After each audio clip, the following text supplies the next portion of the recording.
12 जनवरी 2009 की काली रात थी, जिस रात इस शो की स्टार्टिंग हुई थी। तब किसको पता था कि इस शो के खत्म होने से पहले रोहित और विराट संन्यास ले लेंगे।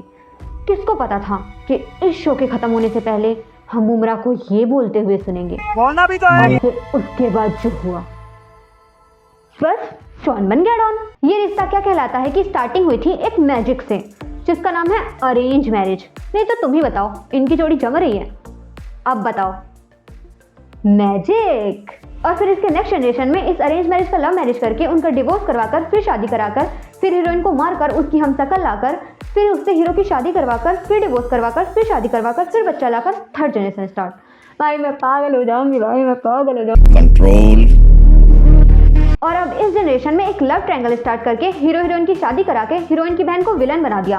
और फिर वही सेम थिंग, हीरो हीरोइन का डिवोर्स, फिर से शादी, फिर हीरो ने हीरोइन को घर से निकाल दिया, फिर हीरोइन को उसकी गोपी मिल गई, फिर कुछ सालों की केयर टेकिंग के बाद जस्ट लाइक अहम हीरोइन को उससे प्यार हो गया, फिर इसको मार दिया और हीरो हीरोइन की फिर से शादी करा दी। गजब है भाई। और फिर उनको भी मारकर फोर्थ जनरेशन स्टार्ट, और उसमें भी अभी तक की पहली शादी और पहला डिवोर्स हो चुका है। अरमान को तलाक के कागज भिजवा चुकी हूँ। पर साला फर्स्ट जनरेशन के हीरो हीरोइन मर गए, सेकंड के मर गए, थर्ड के भी मर गए, पर ये जनरेशन जीरो ने कौन सी संजीवनी बूटी खाई है समझ ही नहीं आ रहा। मुन्ना भैया हैं साले सबके सब। नहीं मरेंगे। ये रिश्ता बहुत सताता है तू। इस दानव के कितने सीजन है पता है? 68। अंग्रेजों के लिए 68। तो क्या इसका अगला सीजन ऑल्ट बालाजी पर आएगा? हाँ हो सकता है। मगर क्यों? क्योंकि इनके मेकर्स को सीजन का मतलब ही नहीं पता। जब मन किया नया सीजन लिख दिया, और अब तो वो भी बंद कर दिया है करना।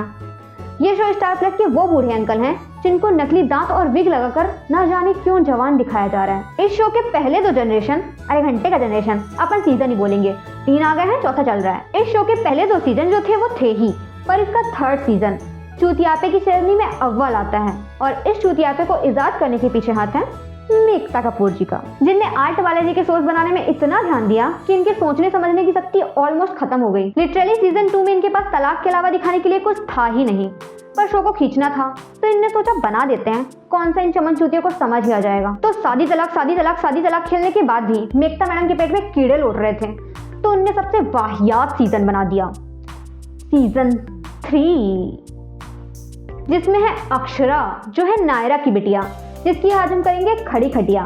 पर रियल मायने में इसकी खटिया तो मेकता मैडम ने खड़ी करी है इस शो में। कैसे, वो तुमको इस वीडियो के अंत तक समझ आ जाएगा। आइए देखते हैं, बैठचंद मजा आएगा। तो कहानी स्टार्ट होती है 2 बहनों से जो एक दूसरे को इतना चाहती हैं कि उनको प्यार भी सेम लड़के से होता है, ताकि शादी के बाद दोनों साथ रह सकें। तुम्हारा थ्रीसम के बारे में क्या ख्याल है? पर लड़के के घर वालों को ये सब, हाँ थ्रीसम, हाँ वही सब नहीं जमेगा। अरे तो थ्रीसम दृश्यम वही तो सेम बात है। चुप, बकवास मत कर। हाँ तो जब अक्षु को पता चलता है ये सब, तो वो अपनी बहन के लिए अपनी खुशी का त्याग कर देती है, लेकिन फिर शादी वाले दिन आकर बोलती है अपने को तो यही चिमंगता है, और वो आधी घरवाली बनते बनते पूरी बन जाती है। पर अब दोनों बहनों में इतना प्यार है कि आरोही अभिमन्यु के छोटे भाई से शादी कर लेती है, ये सोचकर कि छोटा भी होगा तो कितना ही, बस 1-2 साल। अच्छा, एज की बात हो रही है तो वैसे रियल हीरोइन तो यही होनी चाहिए थी, स्ट्रॉन्ग, इंडिपेंडेंट, किसी की न सुनने और सहने वाली, सबके मुंह पर उन्हें चूतिया बोलने वाली, बिकॉज दे डिजर्व दिस। आपको रहने दीजिए, उम्र का तो मैं कुछ कर नहीं सकती, पर अपने टैलेंट से मैं डिग्रियां बराबर जरूर कर लूंगी। लेकिन ये शो देखने वाली आंटियां इससे कनेक्ट नहीं कर पाती ना, इसलिए इस रोतड़ू को मेन रोल दे दिया। और इस रोतड़ू का पति है अभिमन्यु बिरला, जो बिरला सीमेंट का मालिक तो नहीं, बस सरनेम ही बिरला है। रियल में एक डॉक्टर है जो सबका इलाज करता है सिवाय अपने दिमाग के, और इसके पास पैसे की कोई कमी नहीं है। तो ये डॉक्टर का काम छोड़कर बाकी सब करता है, उल्टा लटकना, कूदना फांदना, लड़की पटाना, उसके पीछे भागना, दारू पीकर बेवड़ापन करना। He is doing everything. बस 2-4 चीजें बची थी, वो भी कर लेता तो कबीर सिंह 2.0 यही होता। इसने टच किया उसको मदरचोद। डॉक्टर की पढ़ाई तो इसने टाइम पास के लिए की थी, अमीर यू नो। बट मेकर्स को लगा ऑडियंस पकड़ लेगी इस बात को, तो उनने इसके बेटे के दिल में छेद कर दिया, और इससे ऑपरेशन करवाने के लिए कितने सॉन्ग रचे थे क्या ही बताऊं। तो बेसिकली ये शो एक लव ट्रायंगल शो है, जिसमें स्टार्टिंग से लेकर एंडिंग तक बस लव ट्रायंगल ही चलता रहता है। और ये सब करने के बाद भी ये लोग गंगा की तरह पवित्र ही रहते हैं। लेकिन आरोही को इन दोनों की शादी से इतना बड़ा सदमा लगा कि उसने भी डिसाइड कर लिया कि मुझे नहीं बनना हीरोइन, मैं तो विलन बनूंगी। और फिर उसने भी डिसाइड किया अपनी बहन से बदला लेने का और खूब तांडव मचाया दोनों की लाइफ में। और ये पूरे सीजन में आर ही करती रह गई। रैंडम रोना। फिर आता है एक बड़ा ट्विस्ट, दोनों बहनें हो जाती है प्रेग्नेंट और सबको पता चलता है कि अक्षु तो ट्विंस को जन्म देने वाली है। पर अक्षा आर करके थक चुकी थी तो उसने डबल बदला लेने का प्लान बनाया और भाड़े के गुंडे बुलवाकर आरोही के पति को मरवा दिया। पर इसी चक्कर में उसके बच्चों की भी डेथ हो जाती है। पर वो तो सातिर महिला है, इनोसेंट बनने को फुल ट्राई करती है, ऐसा दिखाती है कि उसने तो कुछ किया ही नहीं, वो तो दूध की धुली है। लेकिन सबने उसकी बातों को पाद के उड़ा दिया और अभिमन्यु ने उसे घर से उड़ा दिया।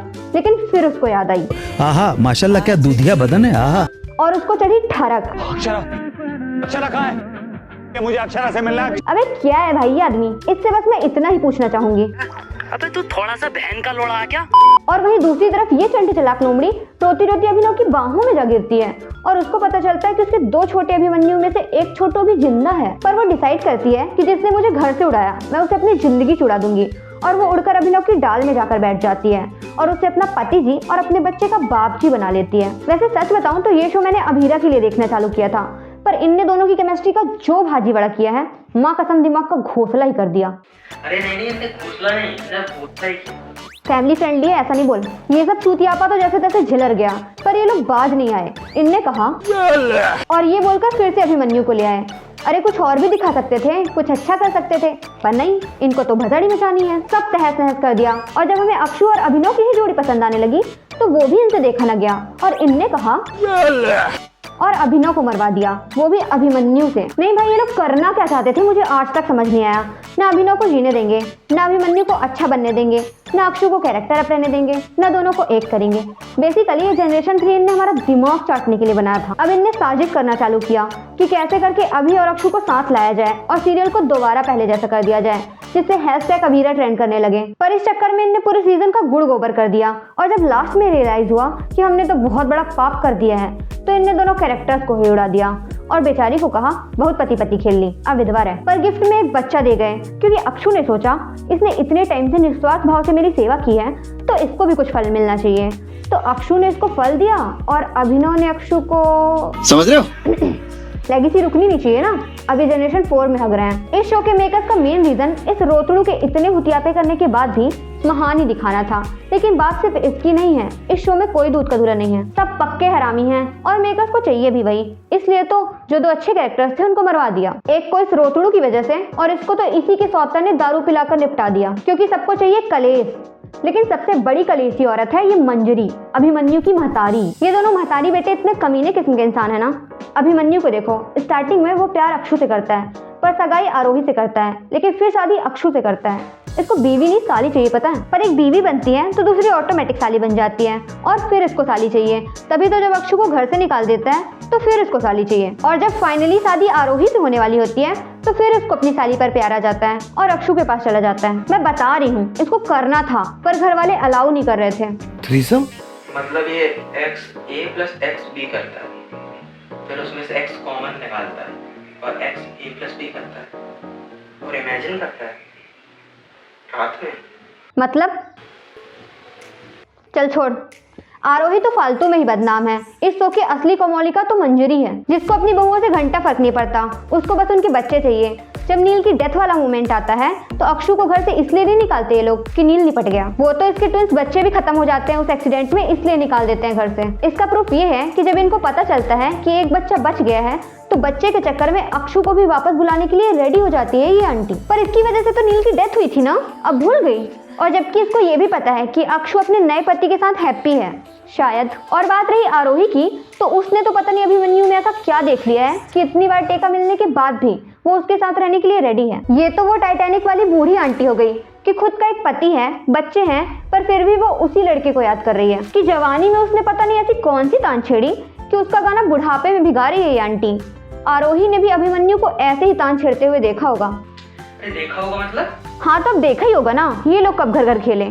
और वहीं दूसरी तरफ ये रोतड़ू ये अकेले रह ही नहीं सकती। पहले ये, फिर जब इसने भी घर से निकाला तो ये, और जब ये निपटा तो वापस।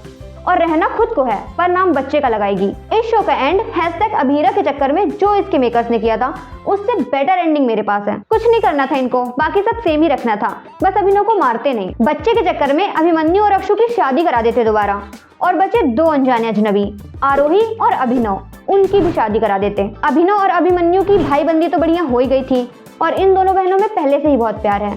तो इस शो को यही एंड करके इसका नेक्स्ट सीजन आता आर्ट बालाजी में, सीजन 69, जिसमें दिखाते बागबान वाले कॉन्सेप्ट का अडल्ट वर्जन। कि पापा मेरे साथ रहेंगे, मम्मी किरण के साथ रहेंगी। फिर 6 महीने के बाद पापा रोहित के साथ और मम्मी करण के साथ रहेंगी। तो बस दोस्तों, इस बकचोदी की किताब को यही एंड करते हैं। लाइक कमेंट वगैरह कर देना। और अगर आपने ये वीडियो देख ली है तो कॉलेज वाली किताबें पढ़ लो, काम वही आएंगी। स्कूल की किताबों के लिए इसलिए नहीं बोला क्योंकि स्टार्टिंग में आया होगा नॉट फॉर किड्स। और अगर फिर भी कुछ बच्चे घूमते फिरते आ गए हैं और यहाँ तक पहुँच गए हैं तो भागो यहाँ से, पढ़ाई करो।